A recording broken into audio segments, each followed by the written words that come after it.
Здравствуйте, уважаемые телезрители. Сегодня в Аккорде было принято сразу несколько решений об отставках довольно значимых людей. В частности, в отставку ушел Марат Тажин. Он освобожден от должности государственного секретаря Республики Казахстан с формулировкой «в связи с переходом на другую работу». Также покинул свой пост Оразбаков Галым. Он ушел с должности чрезвычайного и полномоченного посла Республики Казахстана в Российской Федерации. И еще одно важное решение. Функции государственного секретаря были возложены на Карима Масимова, нынешнего руководителя администрации президента Республики Казахстан. Для того, чтобы попытаться понять, что в реальности происходит в рамках внутри Аккорды, невозможно читать простую прессу. К сожалению, в стране об этом только говорят краткие строчки указов. Мы обратились к инсайдеру, к человеку, который очень хорошо знает о том, что может стоять за этими перестановками, что это означает, Виктору Вячеславовичу Храпунову, экс-акиму Алматы и бывшему министру по чрезвычайным ситуациям в Казахстане. Добрый день, Виктор Вячеславович. Добрый день, Алексей. Это чрезвычайная ситуация или это рутина управления? Что произошло с вашей точки зрения? Судя по тому, что вышло несколько указов об освобождении 2 человек и назначении исполняющего обязанности 3-го человека, то это все-таки чрезвычайная ситуация. Вероятнее всего, Нурсултана Назарбаева не устраивает ряд вопросов, которые решались недолжным образом. Поэтому было принято такое решение.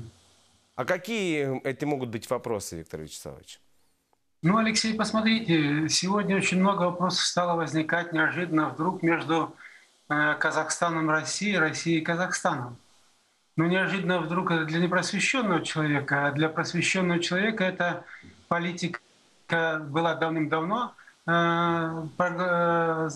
отработана Нурсултаном Назарбаевым.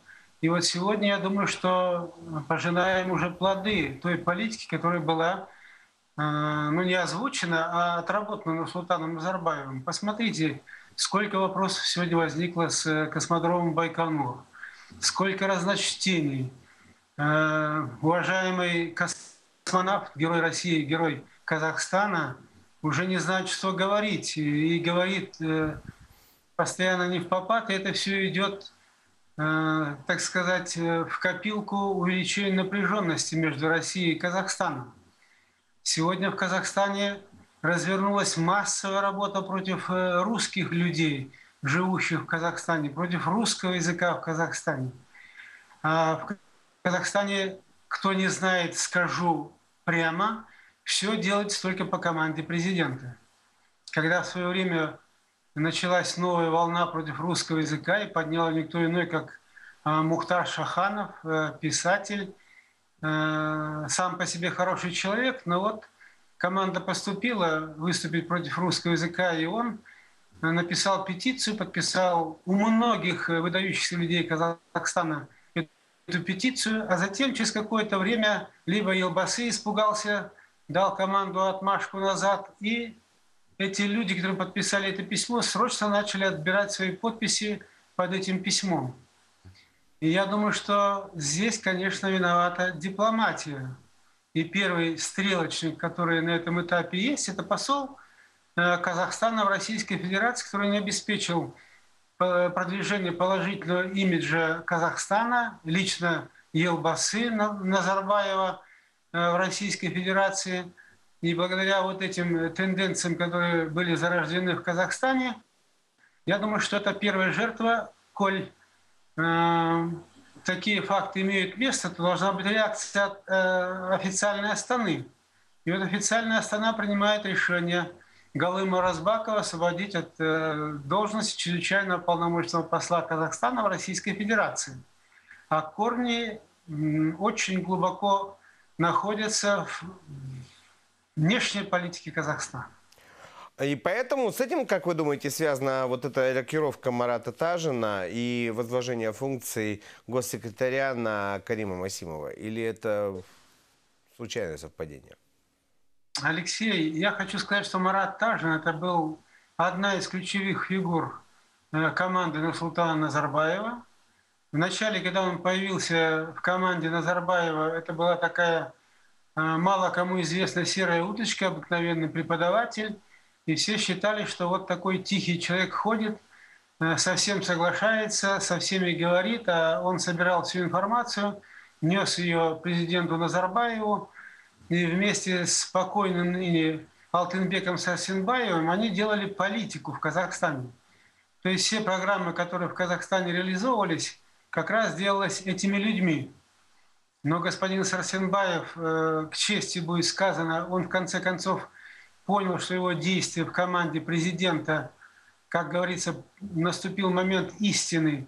Они просто уничтожают народ Казахстана, и он перешел в оппозицию, чем очень жестоко воплотился, и система убрала его из числа действующих оппозиционеров Нурсултана Назарбаева, поскольку он всю подноготную политики Назарбаева знал до тонкости, так как именно эти два человека и стояли у руля начала всех политических преобразований в Казахстане. И все эти вопросы как раз они и продвигали. Но Султан Назарбаев до прихода, конечно, лоббистов в лице Мирчева и связанных с ним людей, конечно же, опирался на эту группу лиц. Если вспомнить, что в 2006 году Марат Тажин был секретарем Совета Безопасности, затем были определенные рокировки, и Назарбаев в конечном итоге использовал определенное время на должности секретаря Совета Безопасности. А в данный момент, я думаю, у Назарбаева возникает вопрос вообще о работе дипмиссии Казахстана. Посмотрите, что не дипломатический, так сказать, шаг, то здесь есть определенные ошибки Министерства иностранных дел Казахстана. Далеко ходить не будем. Даже тот факт, нашумевший на весь мир, незаконный вывоз супруги и малолетней дочери из Италии, имевшей на все законные права проживания в этой стране, в Казахстан только ради того, чтобы иметь заложниками этих людей у главного оппонента Нурсултана Назарбаева Аблязова, и этим положили пятно на всю дипломатическую миссию Казахстана. Это маленький эпизод деятельности. А что в следующий момент тот же Мухтар Аблязов, Назарбаев дал команду привести его в Казахстан для того, чтобы расправиться с ним. Ничего не получается, по дипломатическим каналам не получилось. Начали воздействовать с помощью судебных структур. Но сейчас этот процесс затянувшийся, да понятно, Назарбаев требует незамедлительного решения этого вопроса. И вот эти все моменты, которые крупица по крупице накопились, и, я думаю, вызвали серьезную озабоченность Султана Назарбаева. Я думаю, может быть, он рассматривает возможность возвращения Марата Тажина вновь на должность министра иностранных дел. Такой вопрос не исключен, учитывая то, что в данной ситуации очень сложно, так сказать, ситуация сложилась вокруг дипмиссии, и это прямым бьет на авторитет самого Елбасы.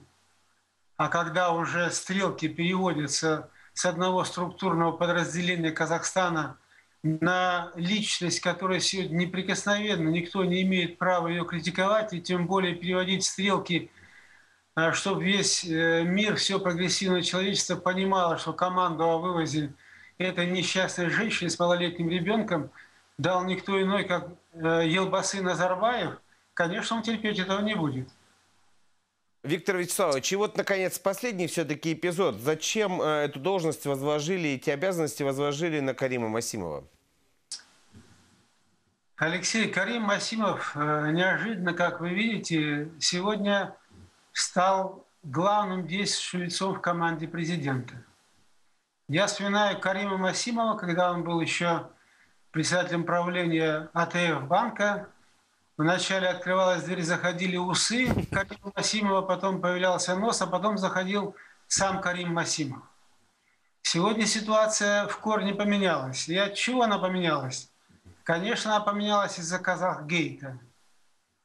Львиную долю Казахгейта устранил, конечно, бывший посол Казахстана в Соединенных Штатах Америки Канат Саудабаев, который и должен был получить все лавры от решения вопроса по снятию того дамоклового меча, который был занесен над головой Нурсултана Назарбаева под названием «Казахгейт», который тянулся с 1998 года, вы помните.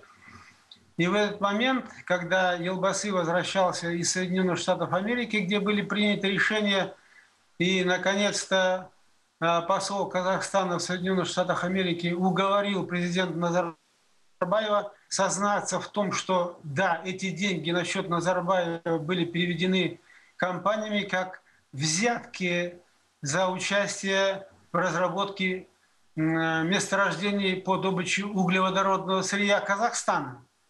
И когда Назарбаев согласился с этим, было подписано официальное соглашение послом Канатом Саудабаевым. И после этого было принято решение эти деньги направить на благотворительность в Казахстане и этим самым исчерпать уголовное преследование со стороны правоохранительных органов сначала Швейцарии, а затем, поскольку в этом принимали участие только американские компании, и рядом ходил шпион из Америки с Назарбаевым, передали эти материалы в Соединенные Штаты Америки. И вот в этот момент времени Масимов возвеличивается и начинается рост авторитета Масимова в лице Нурсултана Назарбаева.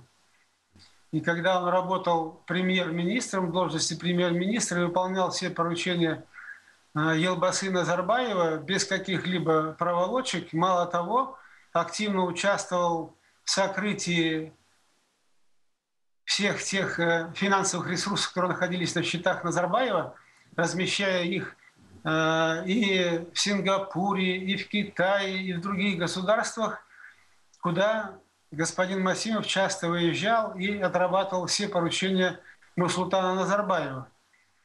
И учитывая то, что после должности премьер-министра Карим